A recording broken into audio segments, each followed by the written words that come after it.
20 days nilabas na natin sila sa bukid. Unang araw ng ating pagpapastol sa ating mga alagang seho.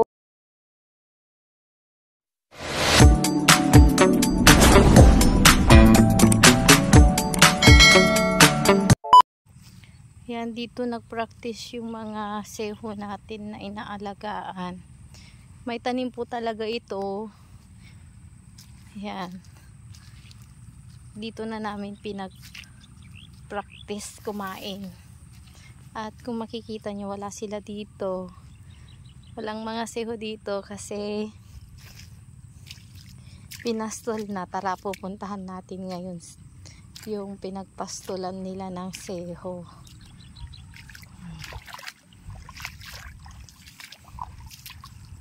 Mamaya iuwi na rin. Yan o. Pero mataas. May mga kinainan na rin sila. Lagay kami ng net nung pinag-practice. Pinag-practice natin silang maglagi dito.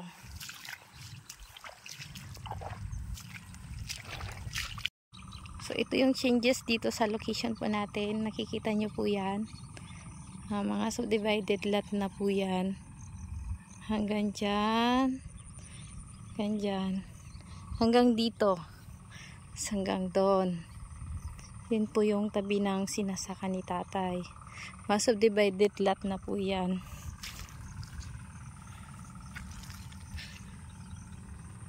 So, magiging residential na po ito. Ito, magiging residential na siya.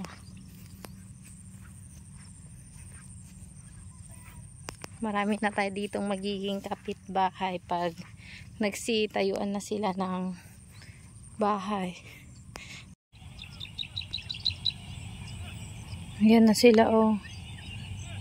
Oh, iuwi na yung seho natin. Kapag unang araw po na paglabas ng ating mga alagang seho, expect po natin na mahirap po talaga silang iuwi dahil first time po nilang malabas dito sa bukid. Kaya kung mapupuna po ninyo, ay hirap na hirap po kaming ibaba sila dito sa mataas na pilapil dahil takot po silang bumaba. Medyo uminit na ngayong ulo ni tatay dito. Hindi po namin agad-agad maibaba itong mga alaga nating itik. Ito, medyo nahirapan kaming magtaboy sa kanila pa uwi. Sa daytime ay pinapastol na natin sila at pagdating naman po sa gabi ay nagbibigay po tayo ng feed sa ating mga alagang seho. Bali, 2 kaba ng inibigay nilang feed. Ayaw na po namin silang tipirin katulad po ng nagdaang pag-aalaga po namin. Talagang inipid po namin sa feeds at ang consequences po no na nagawa po namin ay mas marami po yung naging mortality natin dahil nga tinipid po natin sila sa pagkain at ang kagandahan kapag hindi po natin tinitipid sa pagkain ay mas marami po yung mabubuhay sa mga alaga po natin. High blood. Di na may ba? Makita mo, batot pa yun eh. Oh. Ang hinahabol kasi natin dito sa pag-aalaga po ng itik na pagpapalaki ay yung marami po yung magiging alive po natin, yung buhay na lalaki. Para po mabawi rin po natin yung mga expenses natin.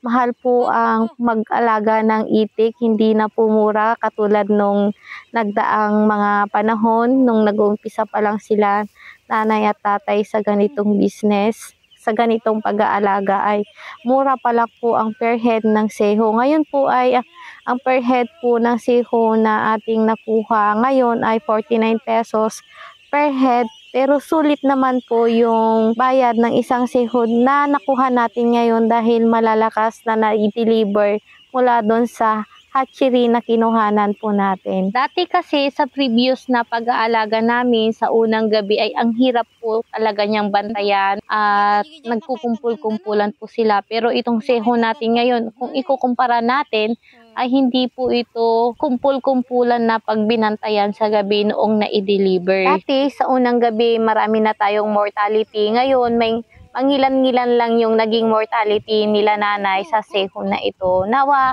tuloy-tuloy yung magandang paglaki ng ating alagang seho sa biyaya at grasya ng Panginoon. At dito lang din po kami umaasa sa mga pang-araw-araw po naming gastusin, pangangailangan sa pang-araw-araw, yung kinikita at nagiging income po namin dito sa pag-aalaga po ng itik. Kumuha nga pala kami ng makakasama sa pag-aalaga po ng itik. Sa ganitong edad kasi, seho ay mahirap itong habulin. Bali, maliliksi sila pag tumakbo, kaya kailangan po namin ng kasama para mabilis po natin silang may corner para hindi tayo mahirapang magpastol.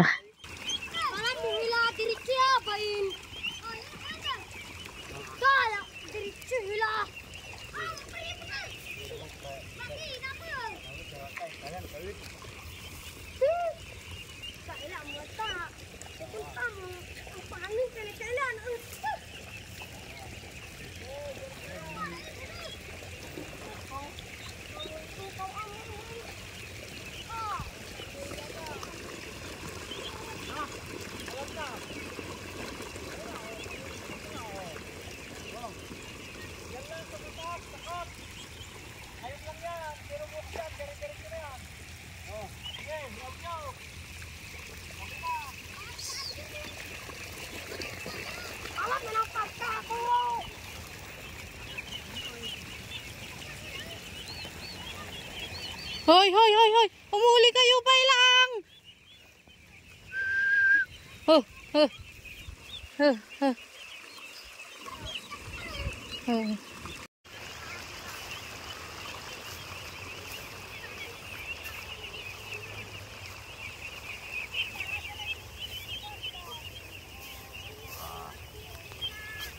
Sakit sa saka. Matigas kasi.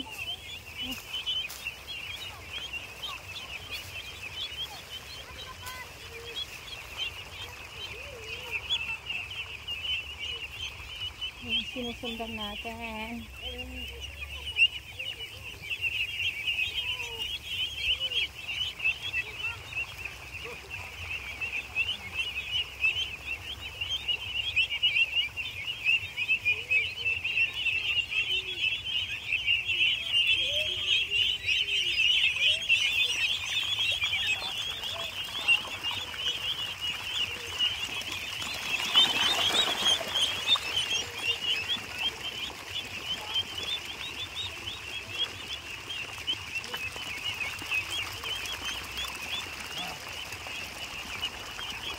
Rin tayo dito sa kulungan.